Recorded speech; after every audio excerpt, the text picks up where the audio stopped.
You're listening to the Author Stories Podcast, bringing you the story behind the stories and the storytellers. Margaret White, Terry Brooks, Sheena Kamal, Matthew Quick, JT Ellison, Walt D. Williams, Brad Ford, Corey Doctorow, Brandon Sanderson, Robin Mott, Ernest Klein, Jim Butcher, Charlene Harris. Visit hankgarner.com for archives of all the shows. Today's guest is... Well, thanks for joining me again for the Author Stories Podcast, where I bring you the story behind the stories and the storytellers. Today, I am super excited to have one of my oldest friends in the writing business joining me today for what looks like maybe the last live show of the year. We've got some great best ofs coming up and some new content coming for sure, but this may be the last live conversation for the year. And I couldn't think of anyone that I wanted to catch up on 2020 with and really look back at the year and look back at what's happened in publishing and writing over the last several years than my friend Nick Cole. And so here we are with Nick Cole, who I believe still holds the record for the most appearances on Author Stories. Welcome back to the show, Nick.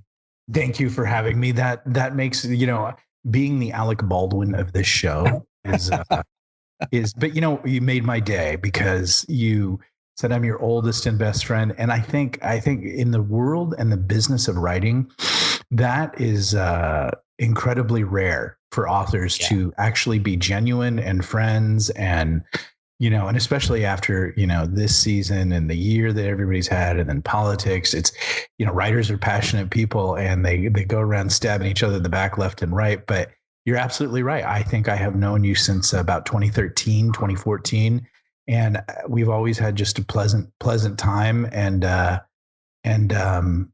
know a lot about your life and you know a lot about my life. And so, I mean, I think that's what you think when you get into writing, that it's going to be like that. And sometimes it's a little different. Yeah.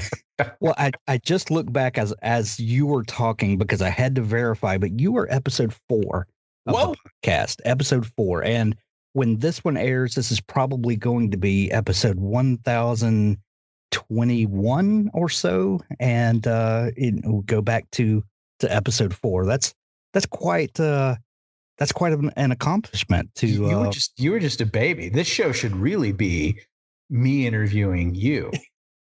And so I would say take down those 1,000, take apart those 1,000 shows since I've been on, and distill. What's the wisdom? What I would ask this: what did you learn about writers after 1,000 shows? Well, you know what? I've been thinking about this a lot lately, Nick, and a lot of this, I have had to apply to my own life in the last few years, and that is, if you're not having fun, you're not doing it for the right reasons. Yeah, and exactly. And when I started, and you obviously were had a head start in writing, but there was a lot of conventional wisdom at the time.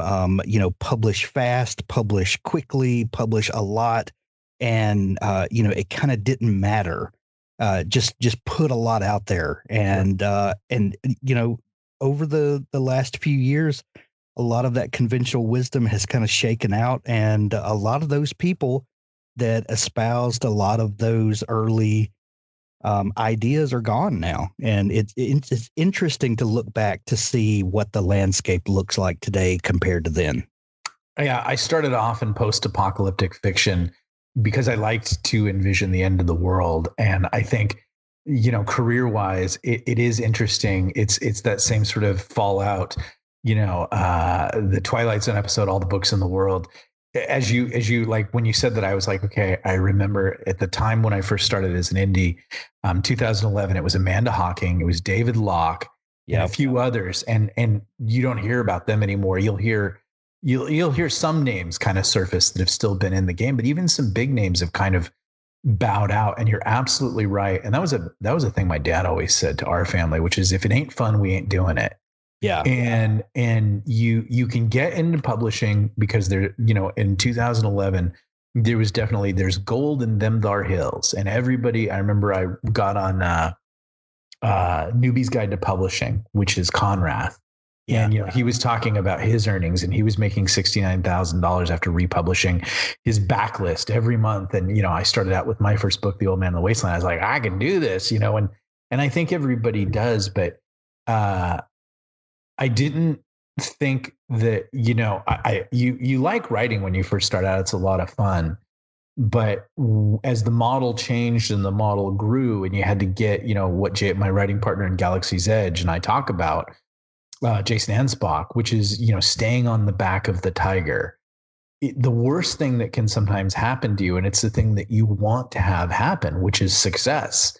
And what happens when you have success is suddenly, 20, 40,000 readers, not fans. I don't like the term fans, but readers or listeners, they suddenly say, feed me, give me more. It's like a machine gun. They want to be belt fed more stories. And I would say to everybody, boy, you better love that universe that you're in, because you're going to live in it for a while. And if you think that you're going to get out of that universe and you're going to take, okay, I was doing Space Marine and now I'm going to do fantasy, or I'm going to do mystery cozy, and you think all those people are going to follow you, they're not. They stay in the genre and they rarely follow. And so it's weird in the legion of indie writers that are out there. Very few have been able to pull that sort of magic trick, sleight of hand of saying, you loved me here, now I'm over here. More often than not, they're just, wreckage in the wasteland of that guy had a career doing that girl had a career doing that. Then they tried to do that and you don't hear from them anymore. So if fun, you got to have fun doing it. And I can say, in my own life, I still have fun, writing. I still have fun editing. I love it. In fact, my personal wish is that I wish I could have a pocket universe where I could turn off time and I could jump in and write 6 novels, turn time back on, and just drop them on everybody and say, because I'm all about customer service and I know people want these things. And then I have the secret mad scientist projects that I want to say, okay, you thought that was good. How about this weirdo thing? You guys like that? And that's just because I love entertaining people. Well, speaking of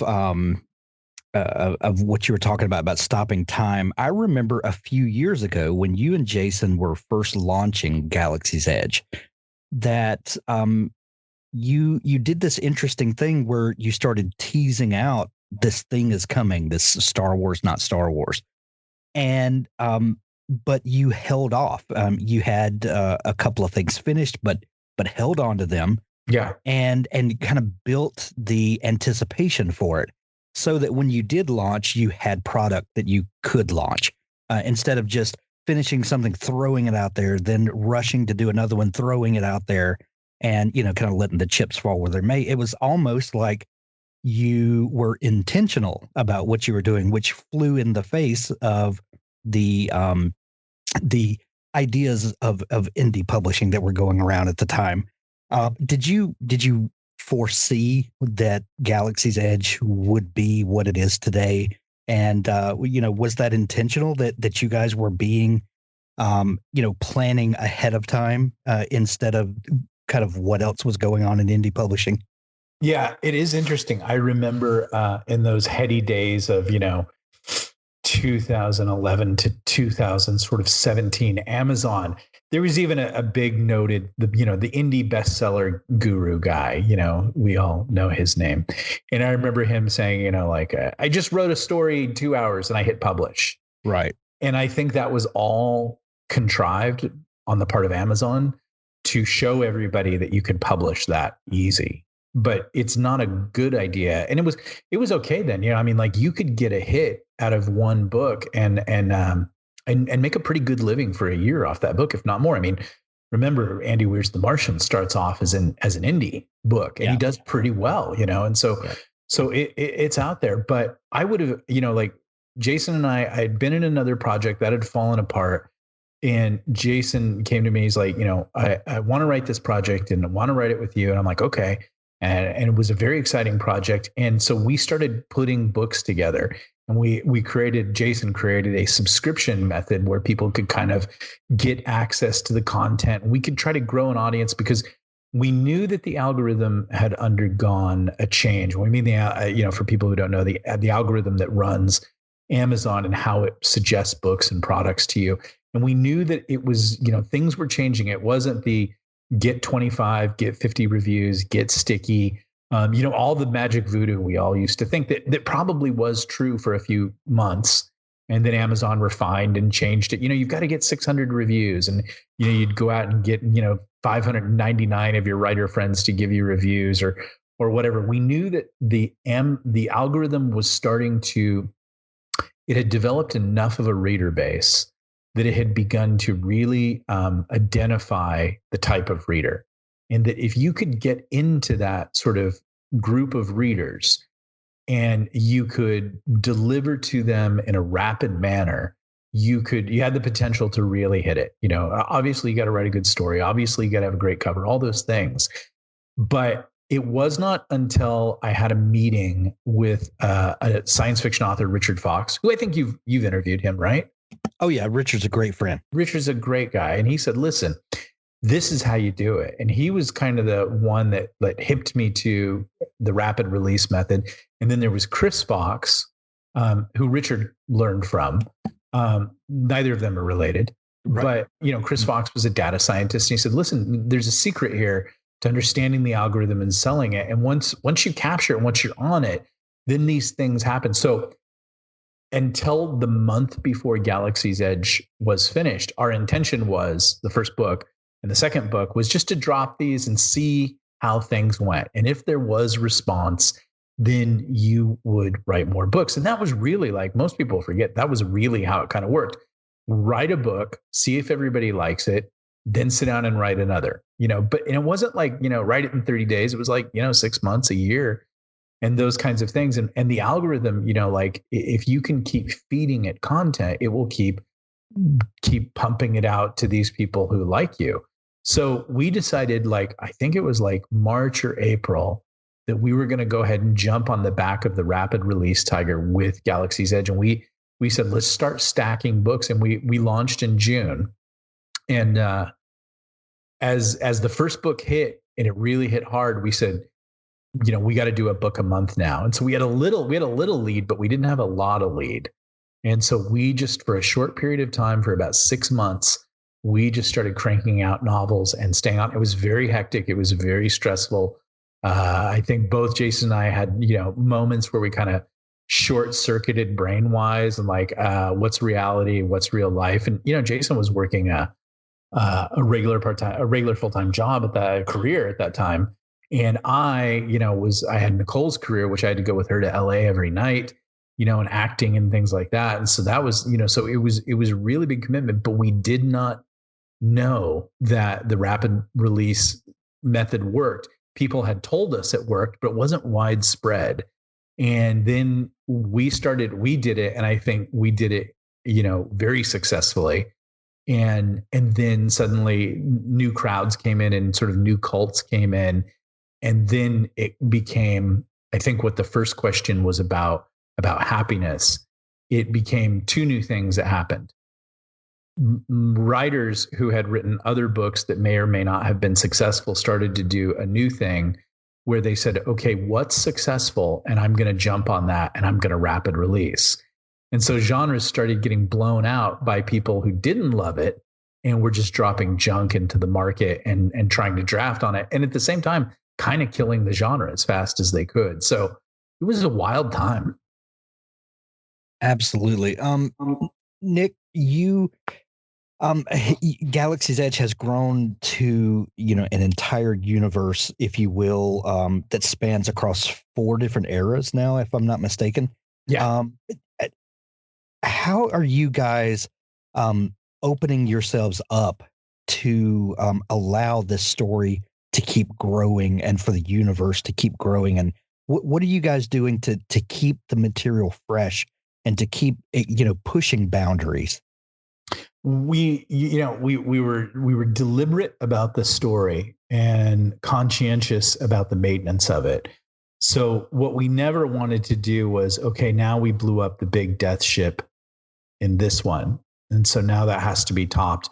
And we're going to blow up the big death ship in this one. But now it's a double hulled death ship. So it's even bigger, and now, right. It's a Death Star, the fleet, all that kind of stuff. And and everything like that. And so we always concentrated on one thing, and that like this was an homage to Star Wars after Disney canceled the expanded universe. And so, our first hashtag when we marketed it was Star Wars, not Star Wars, or Stormtroopers in Afghanistan.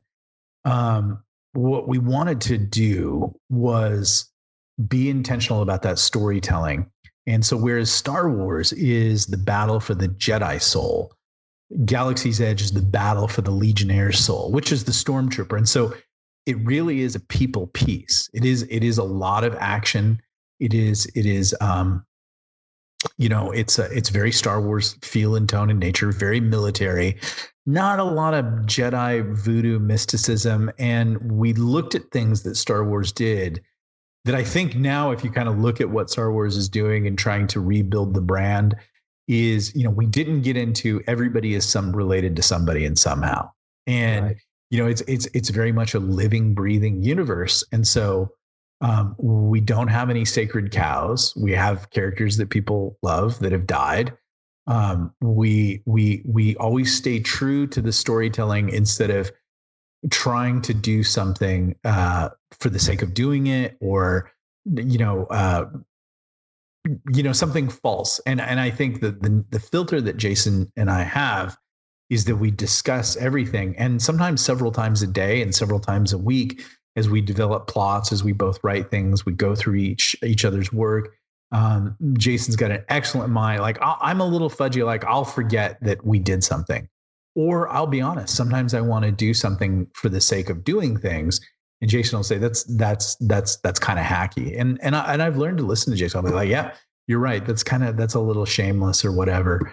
I have strengths that I bring to it. Jason has strengths that he brings to it. And so I think, and then the last thing that I would say is going back to that expanded universe fiasco with Disney, basically telling everybody who ever believed in Star Wars, hey, what you collected and read all these years, that means nothing. That's not going to happen in these movies. What we always looked at the audience when we wanted to market to them was we looked at them as pit bulls who had been wounded, and abused by Disney. And so what we said is, we're never going to do that.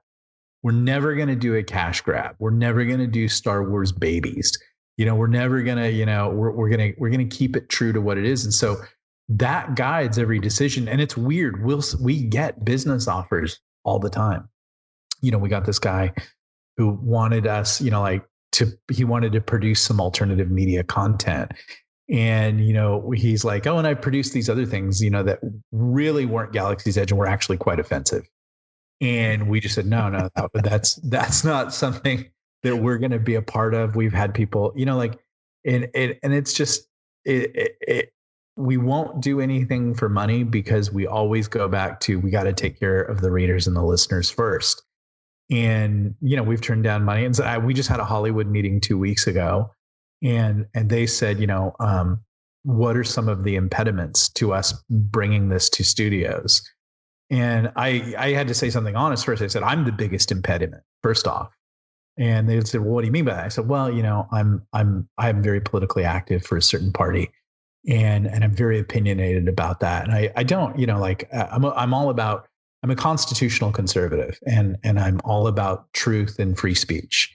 And sure. I said, I don't think right now those kind of things are popular in Hollywood, and I don't think people are interested in those stories.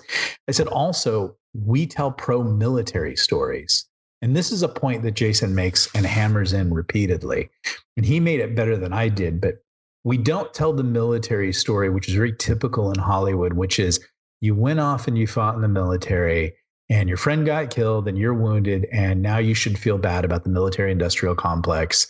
And, everybody's lied to you. And that's a very typical Hollywood military story. Right. We tell pro-military stories because and I'm one of those people who have served in the military, and we love it.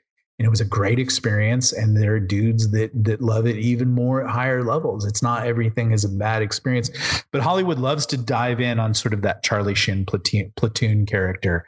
And we don't do that. We said, that's our audience loves the military. If they haven't been in the military, they're very pro-military, and they're right and they're left, and they're anarchists and they're commies, and They're, hardcore conservatives and Republicans and MAGA crowd. They're all those people, but all of them, and it's weird to understand in this culture, but all of those people with all their separate interests really do support the military. You can be those things and really support the military.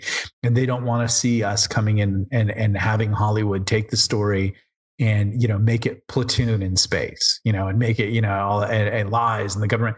So, and if you don't think they do that, they did it with the second season at Amazon of Jack Ryan. When, we had a deal with Audible and they said, we looked at, we want to sign a deal with you guys because after Jack Ryan, we saw that we had a vast underserved military audience that really wanted pro-military content. And so we said, okay, we'll sign an exclusive deal with you. And then they went right out, the other arm of the company went right out and made just awful garbage out of a good show that embodied all that stuff. So I said, your two problems are, I'm a very opinionated person about truth and free speech. And that's not always clean as it sounds. I support everybody's right to say stupid shit. Excuse my language. We'll make a cut. I support everybody's right to say stupid stuff, and that's what free speech is. And that's not popular right now. And at the same time, we're not going to tell something that diminishes what our audience believes in. There's no amount of money that's worth that for us. And so we have very tight. So those are all the steps that you try to do because, and I know I've given a long answer about this, but here's the thing that kind of coalesces it. We didn't just write a book or write a series. From the very first moment, we were deliberate, and a lot of the credit goes to Jason on this. We decided to create a brand. And when you create a brand, you begin to, whether you understand it or cognizant of it or not, you are thinking about the larger picture. And boy, does it come in later when you get success, because the brand is still guiding everything. We're probably one of the only science fiction franchises in indie that actually has a style book that we paid a lot of money to develop. So that anybody working with us, whether it's artists or even Audible has taken our style book, they know exactly the intentions of the product and everything like that. And that all comes from building a brand. And it comes from anticipating success. And everybody says, oh yeah, it's easy to look at someone when they have success and say, oh, I was, of course you were going to be. No, we didn't think that at the time. We didn't think we were going to be successful. But what we said is, let's plan on being successful. And so if we're going to plan on successful, what are the steps we would do now that we would appreciate a year down the road when we are successful? So that was a long answer. Jackson's battle to take control over his own mind and life portrays what millions of people are fighting with around the world: mental illness. His mother, desperate to free him from his demons and desperation, faces her own turmoil and anguish, doing anything possible to save her son through love and hope. After countless emotional and heartbreaking triumphant moments, June and her son must both accept that only Jackson can save himself. Pick up Jackson by Lynn McLaughlin and discover why people are raving about this book and saying things like, Jackson is symbolic of millions living with some form of mental illness, and his mother represents the millions who have their own struggles caring for someone with a mental health issue. Jackson by Lynn McLaughlin. Pick it up today at Amazon.com. Both Barrels Publishing is the brainchild of successful indie author James P. Sumner. He has self-published over 15 titles in the last 5 years and has over 800,000 downloads so far in his career, meaning he has a wealth of knowledge and experience to share with the indie publishing community. Knowing the struggles of the modern-day indie author as well as he does, he wanted to create a platform that would allow writers of any level to learn the ropes, navigate the pitfalls, and produce a professional novel without wasting time or money in the process. Both Barrels Publishing is the perfect one-stop shop for any indie author, combining James's expertise with his own team of editors and designers so you can help your novel realize its full potential and learn how to publish yourself. The purpose of Both Barrels Publishing is to help indie authors get their novels ready for publication without all the stress, hassle, and unnecessary expense. We want to make your lives easier, which is why we're giving you access to a top-notch team to publish your novels, along with a generous discount on their services. You can also work one-on-one with James to learn the intricacies of self-publishing. No hidden cost, no false promises. We simply want you to publish the best version of your novel. BothBarrelsPublishing.com. Well, Nick, you brought up the subject of free speech, and I want to go there for just a minute. Sure. There was a time where in this country, if you believed something that I did not, I would not try to cancel you, and I'm making air quotes cancel. I remember as a kid, growing up in the Deep South, in a state that is just almost 50-50 black and white. And I remember there being a parade when I was in high school of the Ku Klux Klan, where they had a parade in the middle of our town. And I remember people lining up on the sides of the street to oppose them, not in support. I don't remember seeing one person that supported the people in the parade, and it almost being one of these things where come watch the shit show, if you will. Yeah. It was bizarre, and I don't remember ever seeing support for that. Yet they had a peaceful parade and were allowed to hand out their hatred or whatever. And I remember when it was over, it was just over. Like, people went back to their life, and it was not, we didn't really talk about it. It was just, that's who they were. They're wrong. They're weird. But they have the right to do that. And I remember there was a time when you could, people would actually say, I hate what you have to say. I vehemently oppose it, yet I will fight for your right to say it. And we're not in those days anymore. If you don't like what someone has to say, then you have to deplatform them. You have to take away their ability to make a living. It's kind of strange times that we're living in, and it used to be that you would think that the arts and writing, it should be part of the arts, that was the place where you could go, where you were safe to say things that were not popular. But we find ourselves in 2020, especially, where we've seen example of people that have said the wrong thing on Twitter, and all of a sudden they don't have a career anymore. What do you think about this? And how can we as writers and people in the writing community, or just in the community of free and open ideas, what can we do to change this culture? You're absolutely right. Like, I think I still struggle with that every day. Like, not understanding that, like, well, how can you just say, we don't want to hear that, and so it can't be said? Or, like, I think, we pay attention to the writing community.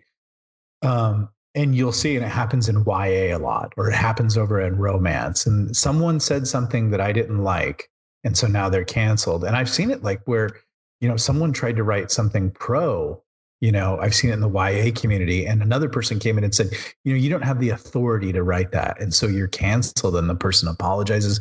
And people may not know, but this happened to me when I was traditionally published at HarperCollins.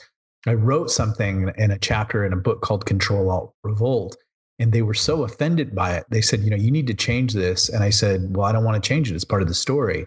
And they said, change it or else, through my agent. And I opted for or else. And it was one of the best decisions of my life.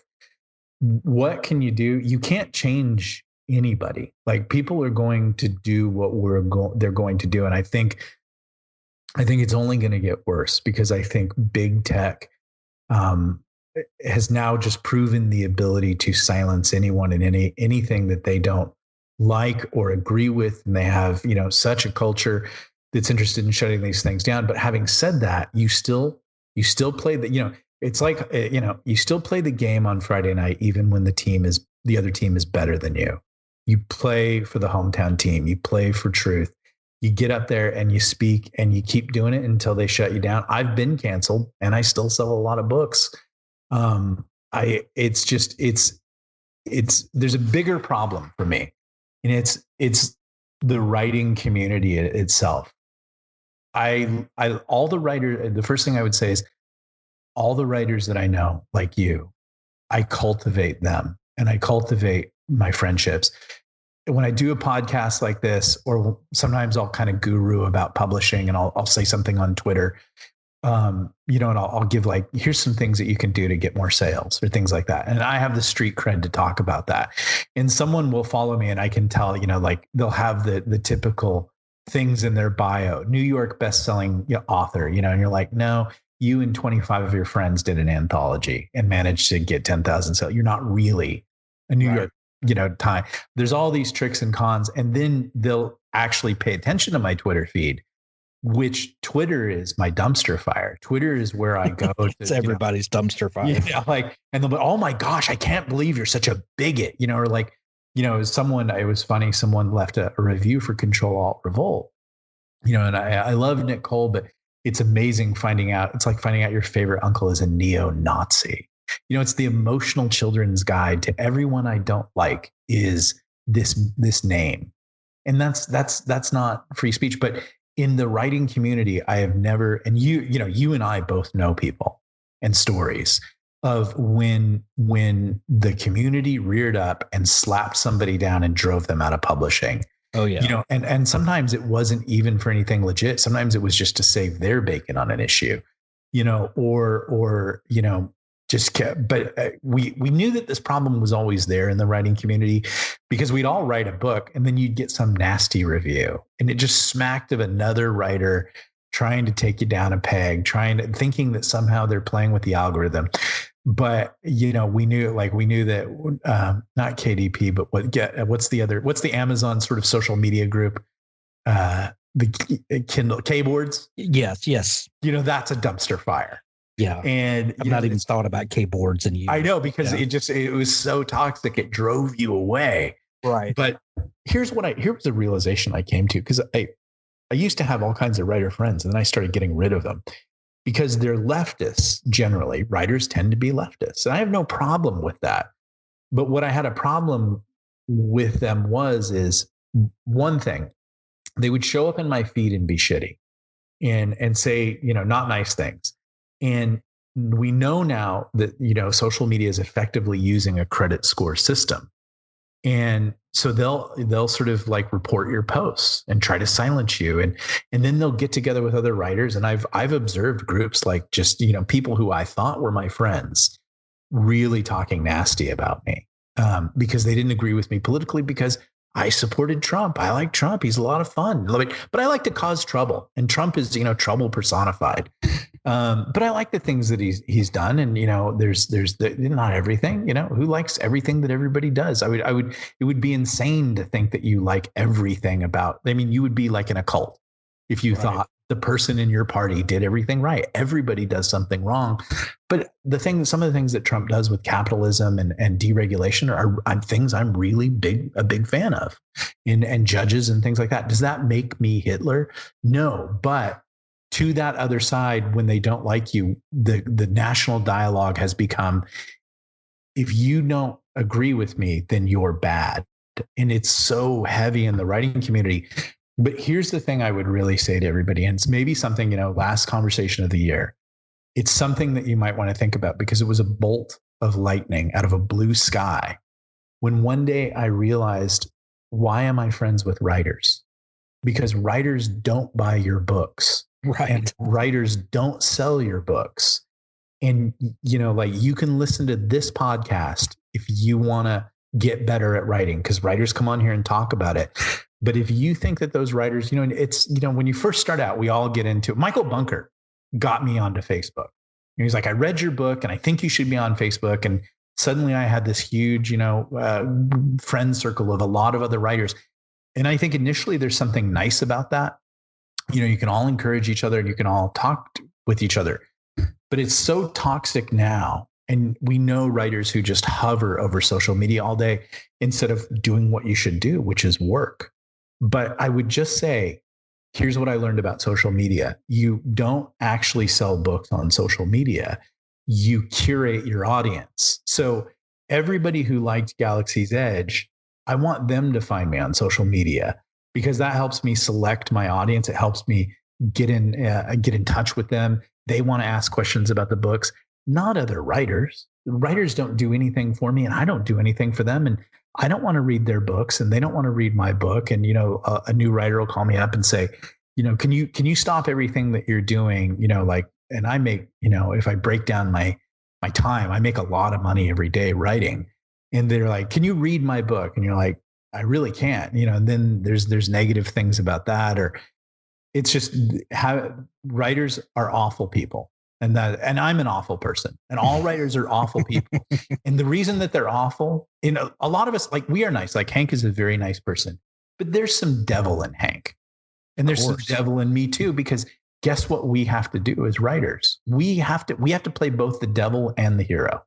And so there, and there's that potential in all of us to be nasty. Now, some of us are governed by, I don't think that's a good way to do things and everything like that. And other people on both sides get a little zealous and they read, I saw someone go after Jim Butcher the other day because he just made one. Now, if you know Jim Butcher, he's probably more, like the person that was criticizing, but they didn't like one sentence he wrote.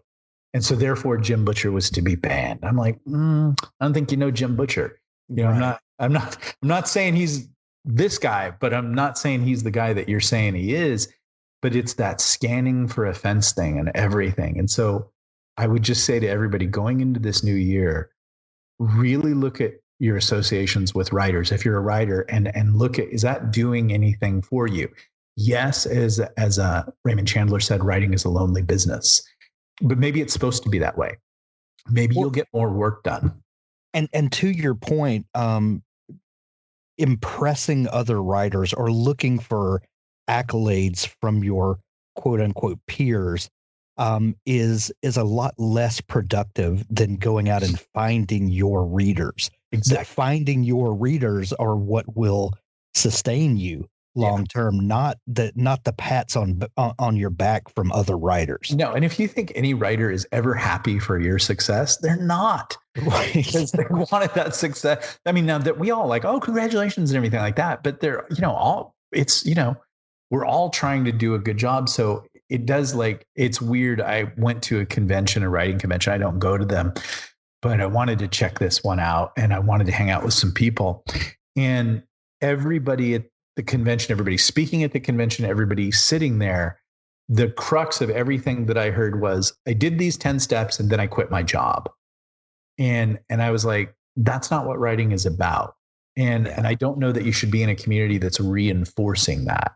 Right. What you should, like, your readers, like, and this is another Jason thing. I praise him a lot, but I should, because he's really smart. He should be on the show. But he'll do polls and tests with the Galaxy's Edge audience, and he'll ask them questions about where they want to go. You would think that you would ask, I think, 2011 indie Amazon writers would all ask each other. And, there are writers out there who will give you bad advice because, there are people in your hometown who you say, where's the DQ? And they'll be all, oh, it's, 6 streets up and off to your left. And they'll just send you off on a wild goose chase because they think that's funny, and it is kind of funny. But there are writers out there who will give you bad advice because they view you as competition or they just want to mess with you. And so, I think a show like this is a great way for everybody to be a part of the writing community. And you'd honestly be served if this was the extent of it. Don't be in writing groups. Don't have writing hashtags. You should spend all of your time, all of your computer time or social media time trying to interact with potential readers, trying to find potential readers, or creating more content. Because when you do have success, because you want to anticipate success, boy, you will wish you had more content. Because Jason and I've noticed, as soon as we drop a novel, 2 days later, they'll say, when's the next one? There's not enough time. But you'll see these tribes of writers, they've cornered the girl who is Asian and she wrote about African-American homosexual slaves.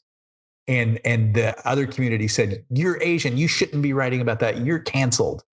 And you're like, all of you could have been spending time writing instead of ending someone's career because you didn't like what they had to say. And what about free speech?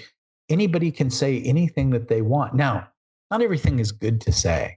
Not everything is, there are things that you can say that should legitimately end your career because everybody looks at you like those clowns in the KKK rally marching down the street and they go, "That's what stupid looks like." Yeah. And we should always have that. But you should be allowed to march down the street in a robe if that's the idiocy that you want to get up to. Or if you want to write something that's blatantly offensive, people should be able to look at it and go, "That's what bad looks like." But not going onto social media and having someone deplatformed and having their money taken away and things like that. Because once you can do that, the evil people have learned they can do it to anybody. And everything is offensive to someone. Well, and the interesting thing is that the market has a way of filtering out what does not deserve to be there. If a writer has legitimately frightening ideas, then you have to trust that people won't support that, and eventually, I talked about going to that parade when I was in high school, and to that point, that was the last parade of that sort that happened because there was no support for it. There was no traction to be gotten from those outdated ideas and those ideas of hatred. There's no room for that. Therefore, it goes out of business, so to speak. And you have to assume the same thing in publishing. If ideas are truly damaging, then there won't be a market for that, and allow those things to work themselves out instead of everyone strapping on a sheriff's badge and going after what they don't like. Yeah, the sheriff's badge. You're absolutely right. That I've seen now in the social media, and I just block people now. And I feel bad when writers want to friend me and stuff like that. I'm like, well, it's just a matter of time before you figure this one out. Or I just won't even friend them now, but they've all appointed themselves sort of fact checkers and they're going to call, and I don't have time for that. So I just made a conscientious effort to start, limiting those people and limiting my interactions with them and getting rid of them. But my wife is an opera singer and she was having some vocal issues a few years back. And her coach said, "Listen, I want you to go and coach with this jazz coach in Hollywood." And so we went and coached with him. He's a great guy. And he said, "Listen, this is how you know how you do jazz, which is the opposite of opera. Everything in opera is precision, and it's sort of like surgery. It's brain surgery." And he said, "That's not how we do it in jazz. In jazz, what we do is we do wrong things so that we can get rid of those. We try to, we know that if we select the right thing by doing 20 wrong things, and we figure out what doesn't work, and what's left is what works for jazz." And so I think that's we have this wonderful device called the internet, and we can all communicate. And no one ever talks about the revolution that is Amazon, that Jeff Bezos gave us, thanks to God, where we didn't have to go through the filter of publishers in New York who were selecting their ideas and their projects and, making sure their friends got everything. At least with Amazon, everybody can go on into the Thunderdome, hit publish, and the market can value it. And sometimes the market values just terrible things, ridiculous things, but they like the story. But the open exchange of ideas helps us to find what doesn't work. And what I'm afraid of right now is the certainty in our culture, especially with, the virus and things like that. There's this absolute certainty about every opinion on both sides, but sometimes it tends more towards the left. They're certain about everything. And you want to say, everything that you guys hold up, all in the past, there have been people that have paid with their lives for mistakes. And you're so certain about anything. And anytime anybody comes in to say, "I don't agree with that. I don't think we should wear masks," I think that there's some health concerns with that. And I think that there's some problems with that. And I think there's another way to do this. We've watched that person be deplatformed, or someone comes in and says, I think we should do this with politics. And they go, you're trying to kill us all. Everything, like every time, that was a funny thing for the whole 4 years, every time Trump did something, they said, if he got out of the Paris Climate Accords, there's going to be 40 million dead. If he did net neutrality, there's going to be 100 million dead. Like, and it was so many dead in the end, there was not enough of us in the United States. But right. When you get to this point where no one can discuss the bad ideas, then you're in danger of just, hearing what you want to hear. I know a famous author. You interviewed Karen Traviss, right? Yes. Yeah. And Karen Traviss is a national treasure for America. Too bad England's got her. Right. But, she wrote, the Republican Commando stories and the Halo stories. And she's a big time media tie-in author, and she's a wonderful person. And she said, when she was at Del Rey writing the Star Wars stories, that editorially they kept being driven towards things that the audience wanted. And then when they wrote those books, and I know because there are a lot of Galaxy's Edge readers, a lot of people reacted badly to those things and they didn't like them. And they went back and they said, yeah, but when we looked at our boards and we were listening to our audience and there was this overwhelming support to go this editorial direction, and we did it, why did it resonate so badly with the audience? And this one writer actually hired some computer people and went through, and they found out in the end there were 12 IP addresses driving that discussion and making it seem like it was a wave of opinion and certainty and all those kinds of things. I think the last thing anybody should be doing in 2020 is being certain about anything. If someone says, I want to wear baloney for a mask and I've got the science to prove it, let them wear the mask. Let's look at it. Let's do those things, but let's not just ham-handedly say the discussion can't be there and then let's silence it. I think unfortunately, I think that's just the way that it's going to go. And I think it's going that way in writing. And like I said, it's an uphill battle, but you got to keep doing it, because the last thing in the world you want is where that sort of certainty goes, which becomes a cult. And in the end, it's just a cult leader telling everybody everything. And everybody's sitting there going, oh my gosh, I can't believe it. And if you don't think that can happen, it's really weird. But speaking of great podcasts, have you ever listened to Leah Remini's Scientology podcast? Not the podcast, but I've seen several of her specials and different interviews that she's done. They say a really brilliant thing on there. No one joins a cult. You think it's something else, and then one day you end up in a cult. And sometimes, writing is a little bit like that, especially when we all fall into the sway of one persuader, and this person's got the how to get more sales, and then suddenly you're all in lockstep, and you're assassinating each other and everything like that. Having said that, on a positive note, writing is a lot of fun. It's like playing Dungeons and Dragons all by yourself with a perfect campaign. And that's about as good as it should be. I don't know that any other writers do anything for you. And maybe this is the year where people just sort of have their own compass. They get pedagogy from shows like this, but really look at, what are the writers in your life doing for you? And 9 times out of 10, what I've seen is their liabilities. And they can hurt your career. There are people that don't have careers now that have been driven out of writing because another group of writers didn't like them for something that they believed. And I know one specific instance. I don't think that person has anything offensive that they believe, but they just became the object of, let's get, as George Orwell said, the 2 minutes hate, and it drove them out of writing. It's a sad state of affairs, but a lot of that can be cured by writing what you love and finding people that love what you write and pursuing that, and stop getting caught up in the adulation of others and the fitting into someone's clique. It's never going to end well. No, or just, and have I think you were talking about this earlier this week, but, have a sense of humor if you're on Facebook. It's not your job to confront and attack writer. All of us writers are pretty weird.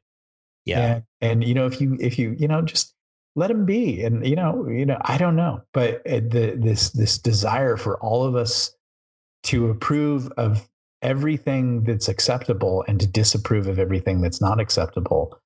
There's things that I just flat out disagree with. And I don't share those with people. I mean, like, I don't, here's the thing. I'll be honest. I don't like when people color their hair strange colors.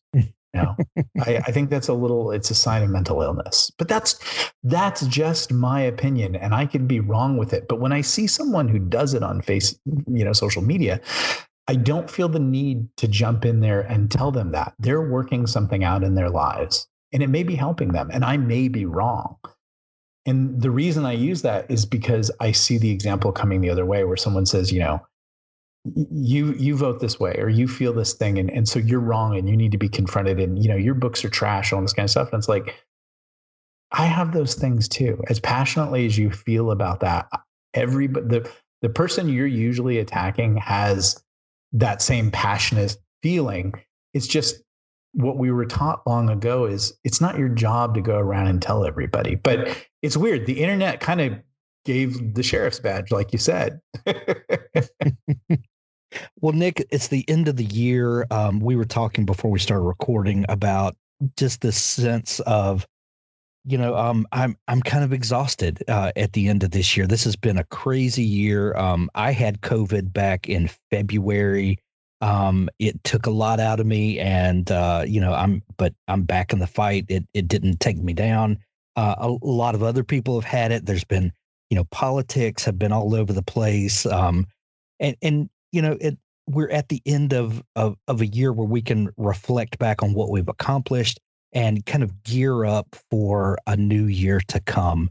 What are you guys looking forward to for 2021? I know Forgotten Ruin is coming up. What else is coming up next year? It's Forgotten Ruin is a new IP, and again, intentional about the IP. Jason and I spent 2 years discussing that IP to get it to where we think it is, and the early reception is good. I have a new series coming out, which is called Strange Company, and that's pretty exciting. Jason has a couple of other partner series he's doing with J.N. Chaney, Wayward Galaxy, and then I forget the name of the other one. So I think we're just all writing because we love writing. And like I said, I think every real writer, you're a real writer when you do wish for that pocket universe, not because you want to catch up or not because you want to do things, but because, we're like the circus carny that comes to town and we just want to show everybody like, hey, want to see Jojo, the 3-headed dog boy, and you want to throw hammers at the bearded lady and things like that.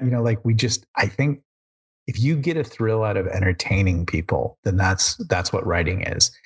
And so I'm doing those things. I think, Galaxy's Edge has a good shot at becoming a media property because the response from that Hollywood meeting I had when I told them, what are the two objections? It's me and the audience.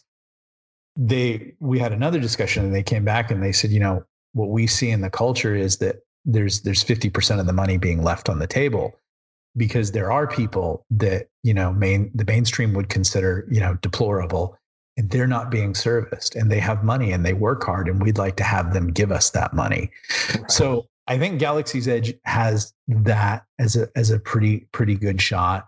I think the bigger question is, what's going to happen to the culture, and I think we're at a pivotal moment, and I think we're going to probably go socialist, but I think there'll still be free places like Texas and Mississippi, and I think as someone who lives in California, I'm gonna have to make up my mind about where I'm going to go because I just want to live free.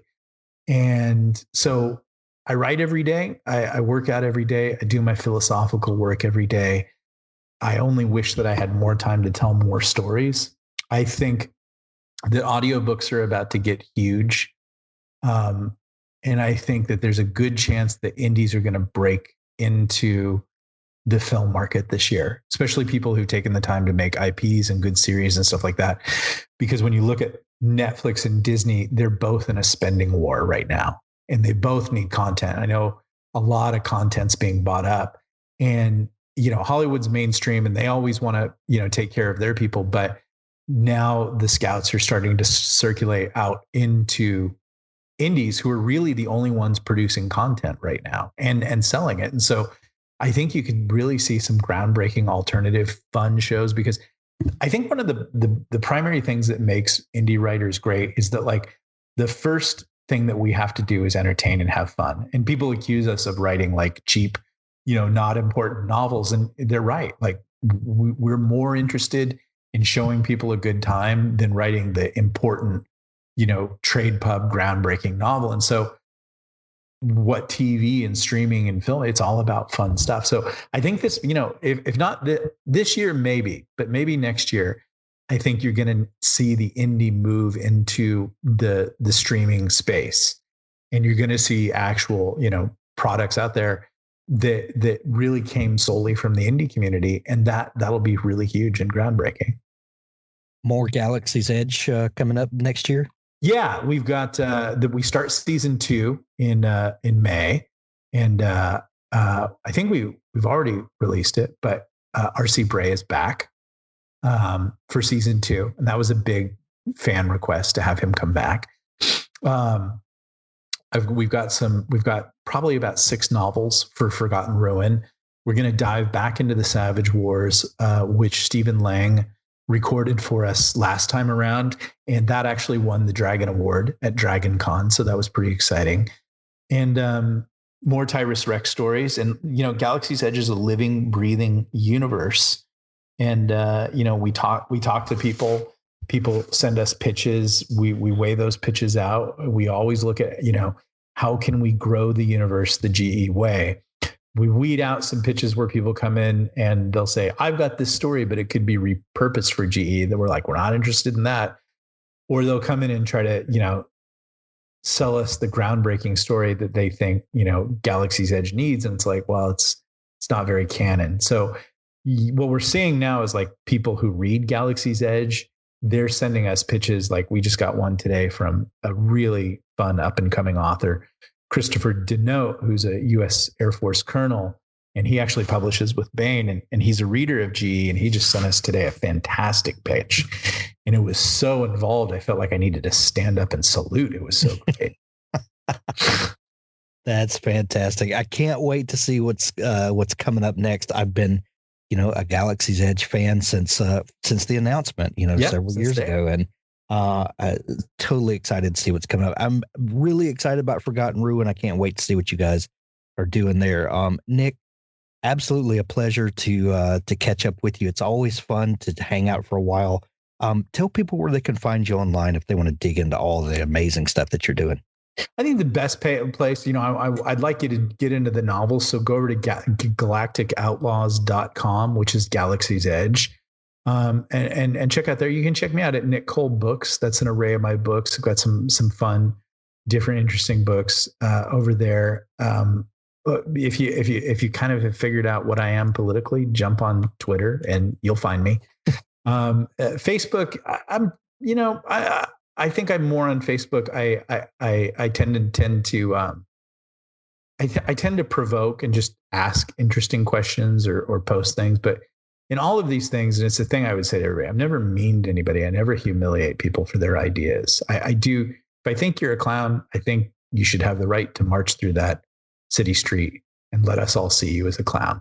And so I'm never mean-spirited about things. But I do think that we should get back to the gentle art of conversation and discussion in listening to people. And maybe people are afraid that their minds will be changed. But I'm a Christian, and I would say I am the most skeptical Christian you'll ever meet. I'm perfectly willing to disbelieve in Christianity. Someone just has to show me the evidence. And so far, no one has.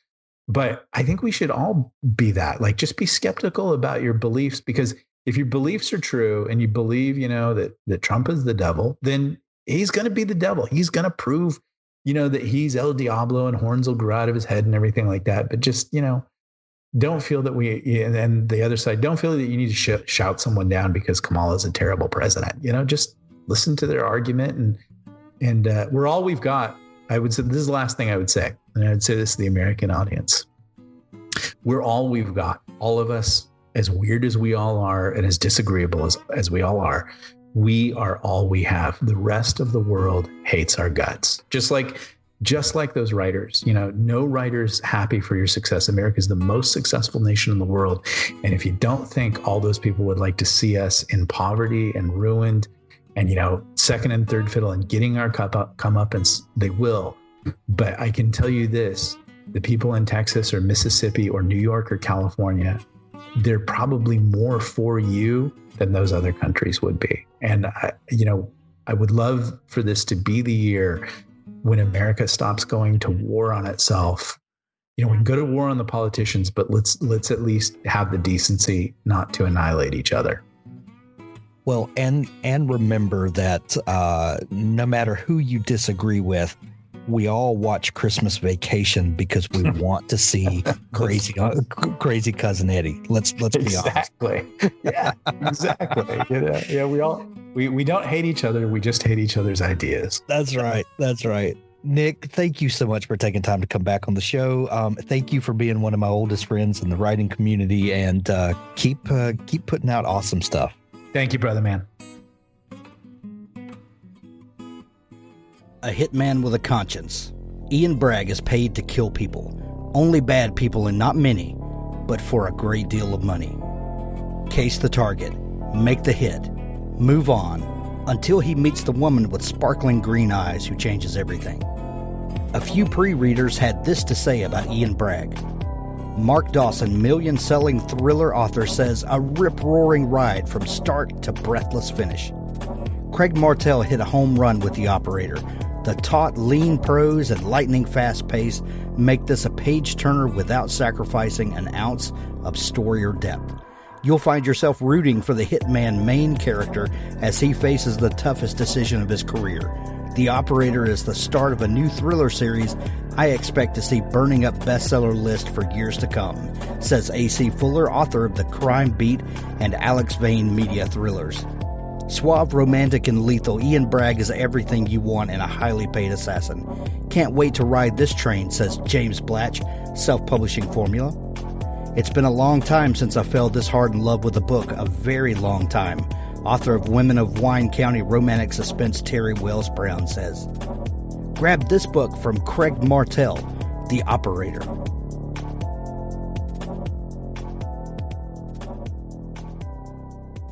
Bone Thief. John Driscoll, Book 1 by Thomas O'Callahan. A sociopathic killer is using the internet to lure seemingly random women to their gruesome deaths in New York City. During his heinous murder spree, this madman is extracting the bones of his victims. His sheer brutality has the residents of the Big Apple in panic mode. Who is this twisted psycho who's abducted a housewife in broad daylight only to dispose of her lifeless body alongside a lake in Prospect Park, nailed the boneless remains of a nameless drifter to the underside of a boardwalk at Rockaway Beach, allowed the gutted corpse of a single parent to wash ashore under the Brooklyn Bridge, and has had the audacity to leave the desecrated body of the Magnolia Tea heiress rotting atop trash at one of the city's sanitation dumps. NYPD's top cop, homicide commander John W. Driscoll, has never witnessed such savagery. Hammered daily by the district attorney, the mayor, and the police commissioner, the lieutenant, who's battling his own inner demons, must use every resource available to put an end to the killings. In a race against time, Driscoll, aided by Sergeant Allegante and Detective Cedric Tomlinson, sets out on a roller coaster of an investigation to first identify the villainous fiend and then put an end to his butchering. Grab Bone Thief by Thomas O'Callahan now.